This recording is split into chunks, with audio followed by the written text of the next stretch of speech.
Hello and welcome to BuiltOnAir, a podcast about all things Airtable.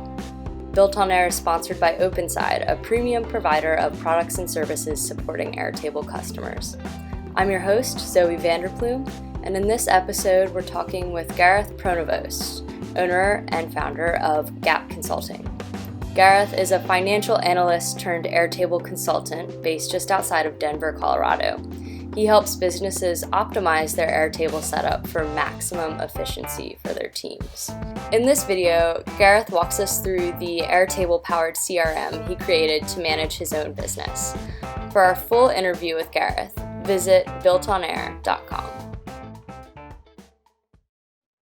Okay, so there's probably too much to unpack here for just a quick tutorial, so I think I'll go over like the main functionality.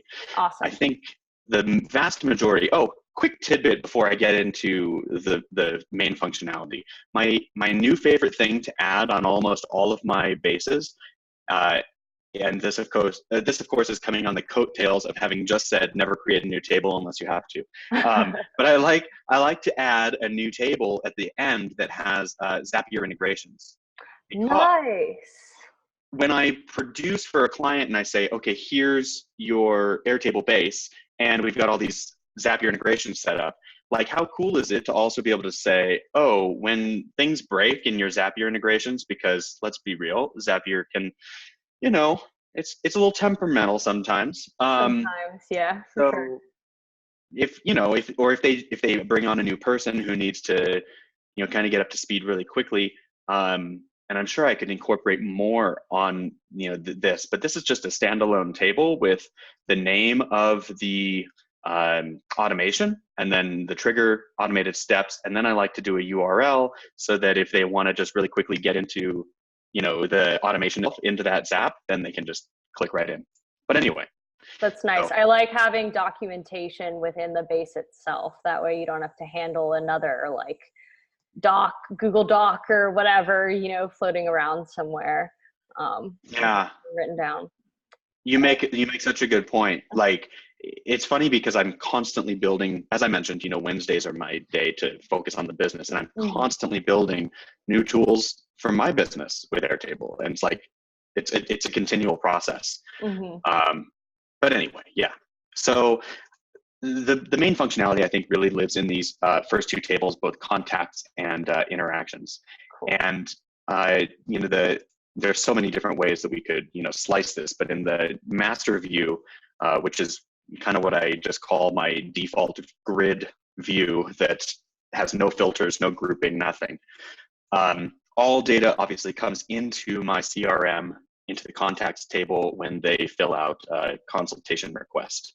So if I were to, for example, have scheduled some time with myself, that's what Wednesdays are for, right?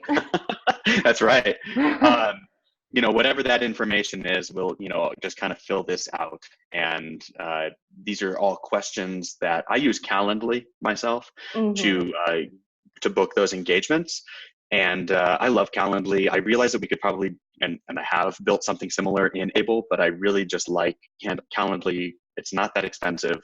It works great. Yeah. I keep it as its own thing. Sure.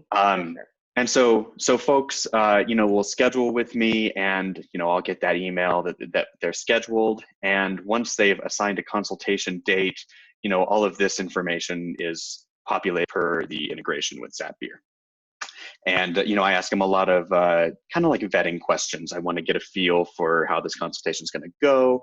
Are we a good fit for them? Things like that. So I definitely recommend these things to anybody who's out there starting their own practice, or, just really kind of getting up to speed with offering any kind of type of consulting services, because the more going into that call is, generally better. And they also work as a bit of a filter, right? You don't want to set aside time on your schedule to talk to somebody who, doesn't even have a business yet, but is considering, a high ticket, consultation engagement. It's like, this doesn't even make sense. Right. Like you don't even know what you need to solve yet. So how can I fix it for you? Exactly. So, and then one thing that I'm doing also is I've got this consultation table over here, and these are the general questions that I like to ask on that call. And of course, they're going to connect to the contact, right? So whoever it is that I'm having that consultation with. So the really, well, I think it's fun thing about this is, once that data, I think I put enough data for that to get filtered into my pending. Let's see. Nope, I left something out. There we go. Let me get that pre-consultation going. Sorry. Okay. That's prospect status. It just proves the filters are working correctly. That's all. That's right. I was just testing it. So much of the information that comes over from Zapier is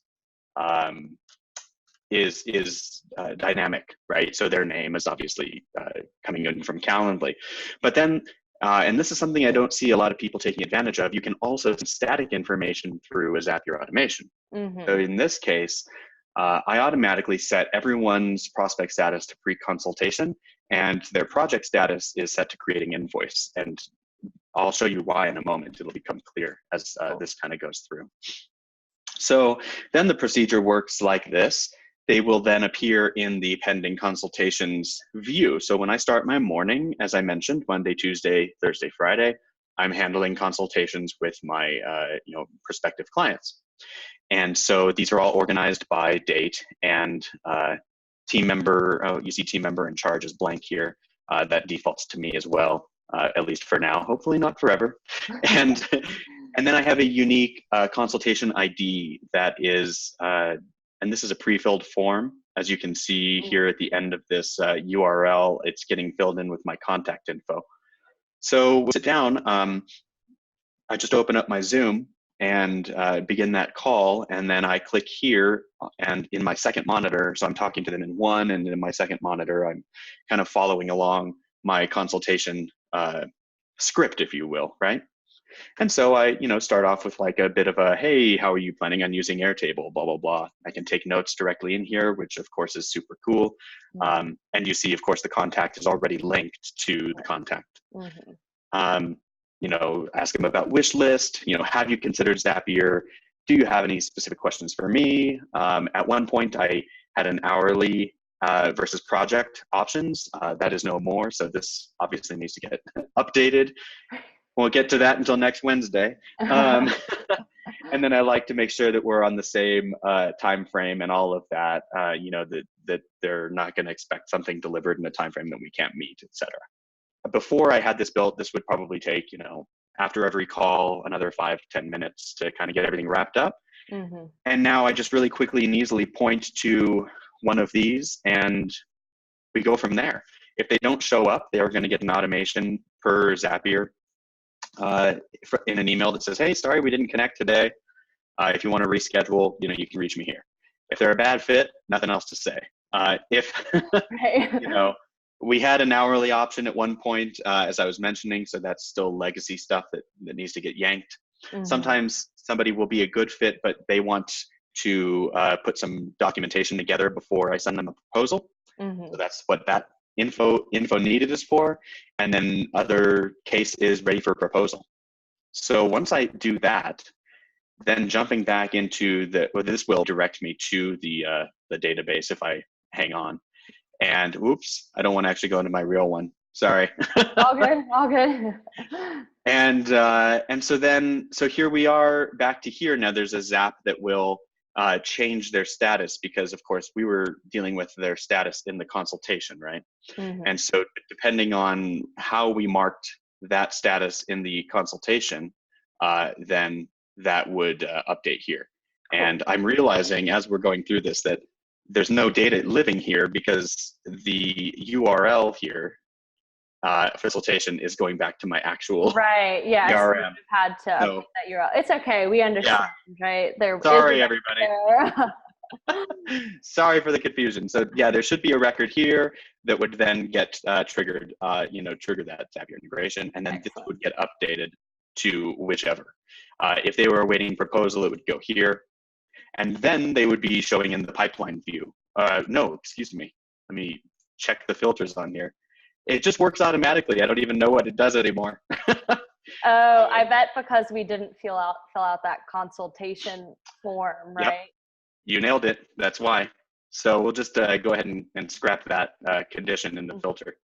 So had we actually done the right way, then it would appear here. And of course, this is going to be filled out with their information that came in from the setup and all of that, and with the date of the consultation. And then there's another automation that happens that creates a new task for me with this contact that says that they are ready for a proposal. And so much of this data rolls in automatically. And some of this data I only use for specific things. So you can see this whole table is effectively the way that I organize my days and my time. And I've got different types of engagements that I go through. Either I need to remember to send an email, I have a consultation, I need to send a proposal, maybe I'm recording a Loom video, whatever that may be, right? And so I just get all that data in here, and so then the end result here is that when I am ready to send that proposal, and I try to do that within 24 hours, I will copy the PDF and drop it here. And I don't even know what I have on my computer if I just pop up, but let's see what interesting things come to life. Sample file we can find. Here's just an image of a sign that says organize and automate. So that seems like appropriate. Put up there. So once I've attached a proposal, then it will appear here, obviously through a lookup. And when I'm ready to send the proposal, I've got a Zapier integration set up to look specifically for this proposal sent, which is filtered to the type must be sent proposal, and it must be checkmarked. So when a new task appears in there, i.e. send proposal is checkmarked, then there's an automation that runs that sends the proposal with a link in Airtable that's basically self or addressed to the prospective client that says, hi, first name, had a great time talking with you, thanks for sharing a little bit about your business with me, here's how we can engage moving forward, and then it gives them a link to this proposal. Nice. So they get to actually see the proposal in Airtable, by selecting this link and seeing whatever it is that pops in there. So any questions about how that works? No, I love it though. It's just such a great way to, talk the talk and walk the walk, I think, right? Not only are you creating things in Airtable, but you also use those same kinds of skills to automate your own workflow, which I think is just sort of a testament to how powerful it is, right? Since you aren't like, I only build this for other people, but I also think it's the best solution for myself. You make a good point. I think it would be kind of hypocritical if I wasn't using it myself. Right, exactly. Yeah, if you were like, oh no, I use Salesforce or something. Right. But no, I love this. And I think it is something where our users could see it.